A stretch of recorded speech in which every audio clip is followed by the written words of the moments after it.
Bismillahirrahmanirrahim. Assalamualaikum warahmatullahi wabarakatuh. Kami mahasiswa dari Sekolah Tinggi Ilmu Ekonomi Solusi Bisnis Indonesia. Video ini dibuat untuk menyelesaikan salah satu tugas kelompok di mata kuliah Marketing Komunikasi dengan dosen pengampu Ibu Anggun Anggita KSP SIMM. Kami dari kelompok 1 terdiri dari 4 anggota yang masing-masing bekerja sama dalam memenuhi tugas ini. So, langsung saja inilah video presentasi dari kami.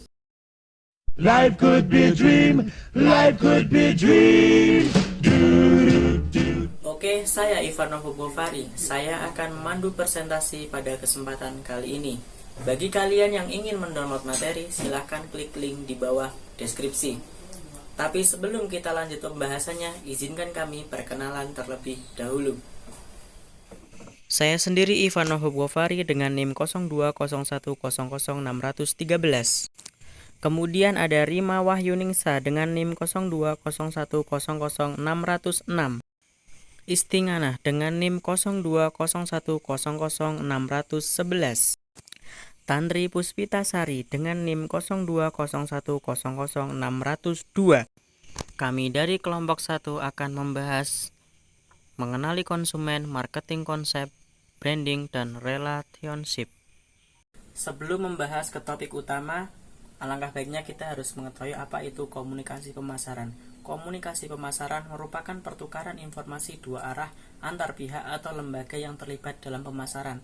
Semua pihak yang terlibat dalam proses komunikasi pemasaran melakukan cara yang sama, yaitu mendengarkan, bereaksi, dan berbicara sampai tercipta hubungan pertukaran yang memuaskan. Pertukaran informasi, penjelasan-penjelasan yang bersifat membujuk, dan negosiasi merupakan seluruh bagian dari proses tersebut. Mengenali konsumen. Mengenali perilaku konsumen merupakan salah satu cara yang paling efektif untuk menyusun strategi pemasaran produk yang akan kita tawarkan. Soalnya dengan memahami perilaku konsumen, kita bisa menentukan dengan tepat langkah-langkah apa aja yang bisa kita lakuin agar produk yang kita tawarkan itu bakal diterima di pasar. Nah, sebelum lanjut ke pembahasan berikutnya, alangkah lebih baiknya kalau kita tahu dulu apa itu konsumen. Karena di dunia marketing ini pasti kan nggak bakal jauh-jauh dari kata konsumen itu sendiri. Nah, konsumen itu merupakan orang atau sekelompok orang yang menggunakan barang atau jasa untuk keperluan dirinya sendiri, keluarga, masyarakat, atau makhluk lain dan bukan untuk diperjualbelikan lagi. Artinya, konsumen adalah orang yang mengambil nilai manfaat dari barang atau jasa itu. Faktor yang mempengaruhi perilaku konsumen. Yang pertama adalah kebudayaan. Peran budaya sangat mempengaruhi perilaku, keinginan, naluri, cara berpikir, persepsi, nilai, dan preferensi seseorang. Contohnya, budaya timur yang mengajarkan untuk berpakaian tertutup. Ini menjadikan konsumen banyak yang suka membeli pakaian tertutup. Contoh yang selanjutnya yaitu masyarakat Jawa yang terbiasa makan dengan tangan tanpa sendok. Ini membuat makanan sambal ala penyetan itu laris di Pulau Jawa khususnya. Yang kedua adalah faktor sosial. Faktor ini memiliki pengaruh yang cukup besar dalam membentuk perilaku konsumen karena seseorang dibesarkan dalam lingkungan yang bagaimana hal tersebut mempengaruhi cara mengkonsumsi sebuah produk. Misalnya, seseorang yang dibesarkan dalam keluarga yang teliti dalam hal keuangan akan cenderung mendahulukan prioritas sehingga bisa menekan pengeluaran yang dirasa nggak perlu. Sementara itu, orang yang dibesarkan dalam lingkungan yang suka kuliner biasanya cenderung menikmati berbagai macam kuliner untuk menuntaskan rasa penasarannya. Yang ketiga adalah faktor pribadi. Perilaku konsumen dapat ditentukan dari pribadi seseorang itu sendiri, misalnya faktor usia, psikologi, kesehatan, kepribadian, gaya hidup, kondisi ekonomi, jabatan, dan konsep diri dari konsumen itu sendiri. Nah, tahapan psikologi seseorang itu dalam mengonsumsi produk bisa aja dipengaruhi oleh kematangan cara berpikir, kedewasaan seseorang, jabatan yang menandakan tingkat kesejahteraan dan gaya hidup seseorang, kesehatan yang mempengaruhi apa aja yang boleh atau tidak boleh dimakan atau diminum dari si konsumen itu. Yang keempat ada psikologi. Faktor ini dipengaruhi oleh keinginan seseorang untuk diakui, dianggap ada, dan diterima di lingkungan. Beberapa hal psikologis yang mempengaruhi perilaku konsumen seperti motivasi, kepercayaan diri, self-esteem, proses belajar, dan lain-lain. Nah, model-model perilaku konsumen digunakan untuk menyederhanakan gambaran aktivitas-aktivitas konsumen. Seenggaknya, model perilaku konsumen itu harus memiliki fungsi-fungsi sebagai berikut. Yang pertama, itu ada deskriptif, yaitu menggambarkan langkah-langkah yang dilalui oleh konsumen untuk memutuskan pembelian. Yang kedua, prediksi, yaitu mampu memperkirakan aktivitas konsumen di masa depan yang berhubungan dengan aktivitas jual beli. Yang ketiga adalah explanation, yaitu menjelaskan sebab-sebab konsumen membeli sebuah produk. Yang keempat itu adalah pengendalian, yaitu mengarahkan aktivitas yang dilakukan oleh konsumen di masa depan agar melakukan pembelian. Jenis perilaku konsumen. Yang pertama adalah perilaku konsumen rasional. Perilaku konsumen rasional adalah perilaku yang didasarkan pada pemikiran yang logis dan rasional dalam memilih produk atau jasa yang dibutuhkan atau diinginkan. Yang kedua, perilaku konsumen irasional. Perilaku konsumen irasional adalah perilaku konsumen yang tidak rasional atau tidak logis dalam memilih produk atau jasa. Selanjutnya, cara mengenali perilaku konsumen. Yang pertama adalah mengumpulkan data. Nah, salah satu cara terbaik untuk memahami perilaku konsumen adalah dengan mengumpulkan data melalui survei, wawancara, dan pengamatan langsung.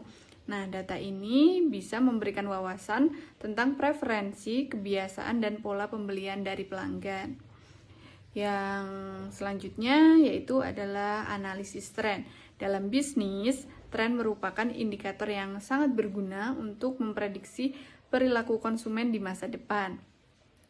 Menganalisis tren itu bisa membantu dalam memahami apa yang menjadi tren di pasar dan apa yang sedang meningkat atau menurun dalam permintaan konsumen. Cara yang ketiga adalah pengamatan langsung. Pengamatan langsung itu dapat membantu dalam memahami cara konsumen berinteraksi dengan produk dan lingkungan penjualan. Hal ini bisa memberikan wawasan tentang hal-hal yang menjadi prioritas bagi konsumen saat membeli produk tertentu. Selanjutnya adalah menganalisis perilaku online. Saat ini banyak konsumen yang melakukan pembelian secara online. Analisis perilaku online seperti pencarian dan interaksi dengan iklan itu bisa memberi wawasan tentang perilaku konsumen dan bagaimana mereka berinteraksi dengan merek atau produk. Selanjutnya adalah menganalisis data transaksi. Menganalisis data transaksi pelanggan seperti riwayat pembelian dan jumlah pembelian itu bisa membantu dalam memahami pola pembelian konsumen dan preferensi mereka. Yang selanjutnya yaitu memahami perilaku konsumen. Dengan memahami perilaku konsumen, bisnis itu bisa menyesuaikan strategi pemasaran dan produk untuk memenuhi kebutuhan dan preferensi pelanggan itu sendiri. Marketing konsep marketing berkaitan dengan filosofi yang digunakan untuk bisnis mengidentifikasi dan memenuhi kebutuhan pelanggannya yang menguntungkan pelanggan dan perusahaannya. Filosofi yang sama tidak dapat menghasilkan keuntungan bagi setiap bisnis. Karenanya bisnis yang berbeda menggunakan konsep pemasaran yang berbeda juga, atau disebut filosofi manajemen pemasaran. Kemudian, konsep pemasaran atau marketing merupakan serangkaian kegiatan yang memiliki tujuan untuk memasarkan produk yang diproduksi oleh perusahaannya. Berbagai rangkaian kegiatan tersebut dilakukan agar produk dapat diminati dan bisa dimanfaatkan oleh masyarakatnya. Konsep marketing juga dapat dikatakan sebagai kegiatan yang bertujuan untuk mengetahui kebutuhan pasar. Oleh sebab itu, maka konsep pemasaran atau marketing memiliki arti dan tujuan yang lebih luas dari sekedar memasarkan produk semata. Konsep pemasaran juga sangat berbeda dari konsep penjualan atau sales. Pemasaran atau marketing menjadi sebuah tindakan yang dilakukan perusahaan untuk menghubungkan perusahaan dengan konsumen agar merasa puas.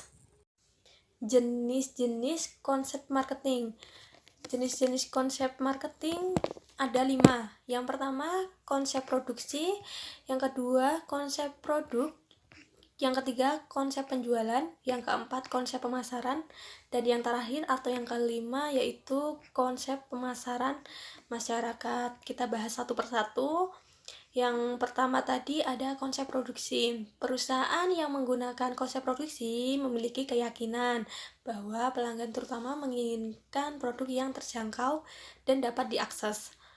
Konsep produksi juga didasarkan pada pendekatan bahwa perusahaan dapat meningkatkan penjualan atau pasokan karena mengurangi biaya. Selain itu, konsep produksi menyoroti bahwa bisnis dapat menurunkan biaya melalui produksi massal.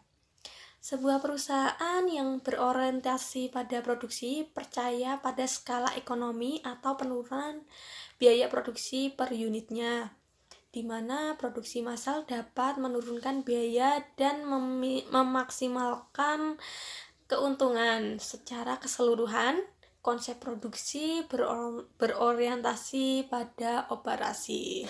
Konsep produk. Konsep ini bekerja berdasarkan asumsi bahwa pelanggan lebih menyukai produk dengan kualitas dan harga yang lebih tinggi dan ketersediaan tidak mempengaruhi keputusan pembelian mereka. Maka perusahaan mengembangkan produk dengan kualitas lebih tinggi biasanya ternyata mahal. Salah satu contoh modern terbaik adalah perusahaan IT yang selalu meningkatkan dan memperbarui produk mereka untuk membedakan dari diri pesaing karena fokus utama pemasar adalah kualitas produk. Kemudian mereka sering kehilangan atau gagal untuk menarik pelanggan yang permintaannya didorong oleh faktor-faktor lain seperti harga, ketersediaan, kegunaan, dan lain-lain. Kemudian konsep penjualannya. Konsep penjualan berfokus pada pembuat setiap kemungkinan penjualan produk. Terlepas dari kualitas produk atau kebutuhan pelanggan, konsep penjualan menyoroti bahwa pelanggan akan membeli produk-produk perusahaan hanya jika perusahaan ingin menjadi produk-produk ini secara agresif. Filosofi ini tidak masuk membangun hubungan dengan pelanggan. Berarti bahwa penjualan berulang jarang terjadi dan kepuasan pelanggan tidak bagus.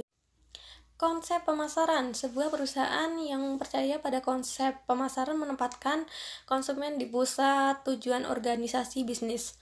Semua kegiatan diarahkan untuk konsumen.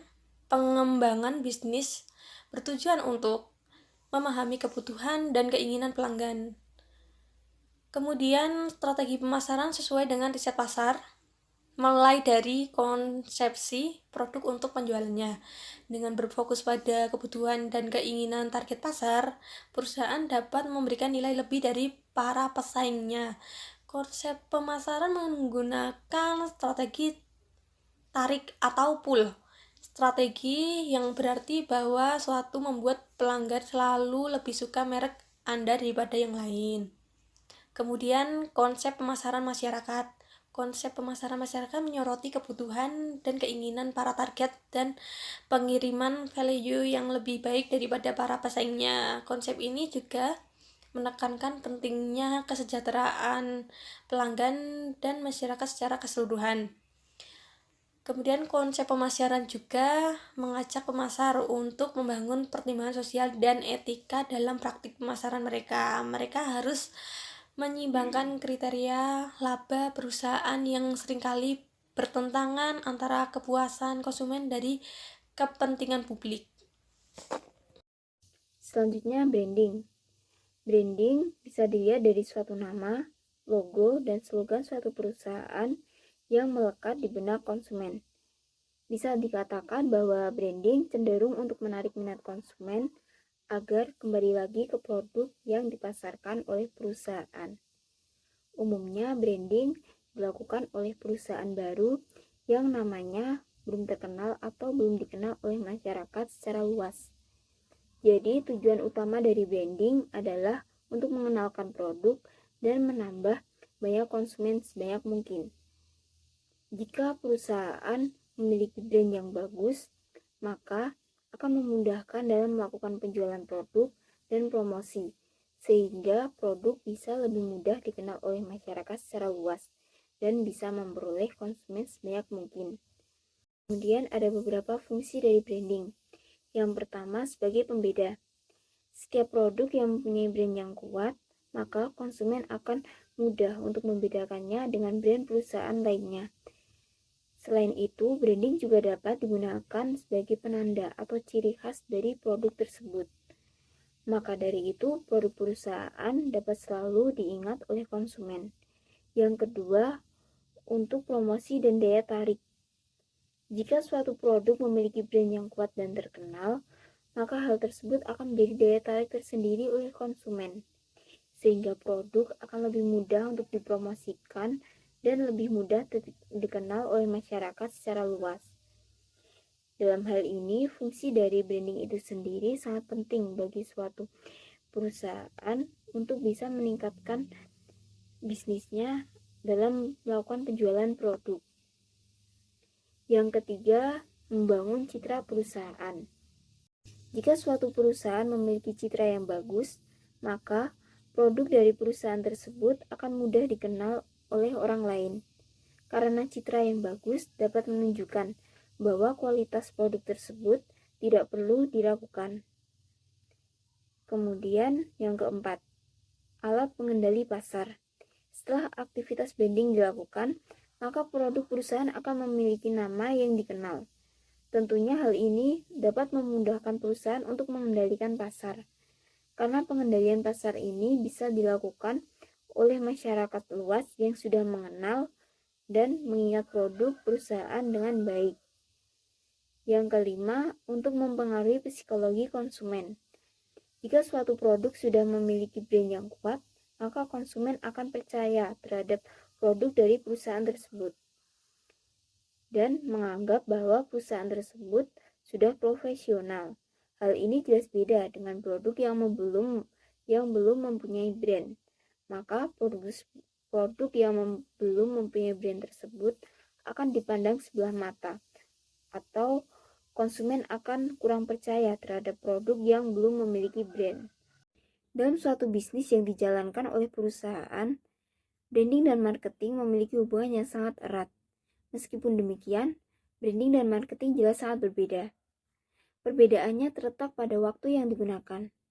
Untuk membangun sebuah brand agar bisa dikenal oleh masyarakat secara luas, diperlukan waktu yang cukup lama. Sedangkan marketing bisa dilakukan dengan waktu yang cepat. Jadi begini perbedaan mudahnya. Branding merupakan suatu cara untuk mengenalkan perusahaan. Sedangkan marketing merupakan suatu cara yang dilakukan perusahaan agar produknya bisa laku terjual. Relationship marketing merupakan strategi pemasaran untuk menjalin hubungan yang lebih dalam dan bermakna dengan pelanggan. Selain itu juga berfungsi untuk memastikan loyalitas merek serta kepuasan pelanggan. Dengan adanya relationship marketing ini, perusahaan dapat menciptakan hubungan yang baik dan kuat dengan pelanggan, serta mendapatkan kepercayaan pelanggan yang dapat mengarah pada bisnis yang berkelanjutan. Tujuan relationship marketing. Tujuan utama dari relationship marketing ini adalah membangun hubungan kuat antara pelanggan dengan marketer. Hal ini dapat meningkatkan peluang untuk mencapai kesepakatan atau konversi hingga menumbuhkan loyalitas pelanggan. Selain itu, juga ada beberapa manfaat relationship marketing yang perlu diketahui. Yang pertama, mempertahankan pelanggan dalam jangka yang panjang. Ketika kita berusaha membangun hubungan dengan pelanggan, maka kita tidak hanya menjual produk kepada mereka, tetapi kita juga mengembangkan loyalitas dengan pelanggan. Hal ini akan membuat pelanggan cenderung bertahan dengan merek atau bisnis yang sedang kita jalankan untuk jangka yang lebih panjang. Yang kedua, meningkatkan kemungkinan rekomendasi. Hal ini didukung dengan hasil penelitian bahwa menunjukkan jika 84% konsumen mengutip rekomendasi teman atau anggota keluarga mereka sebagai sumber paling utama dan terpercaya ketika akan membeli suatu produk. Sehingga semakin puas dan loyal pelanggan kita, maka akan semakin besar kemungkinan mereka untuk merekomendasikan produk kita kepada orang lain. Adapun beberapa strategi untuk menerapkan relationship marketing antara lain, yang pertama, memberikan pelayanan yang terbaik. Yang kedua, mengucapkan terima kasih. Yang ketiga, meminta umpan balik pelanggan. Yang keempat, membuat program loyalitas. Dan yang terakhir, mengadakan acara untuk pelanggan. Oke, mungkin sekian video presentasi dari kami. Kami kelompok 1 mengucapkan terima kasih.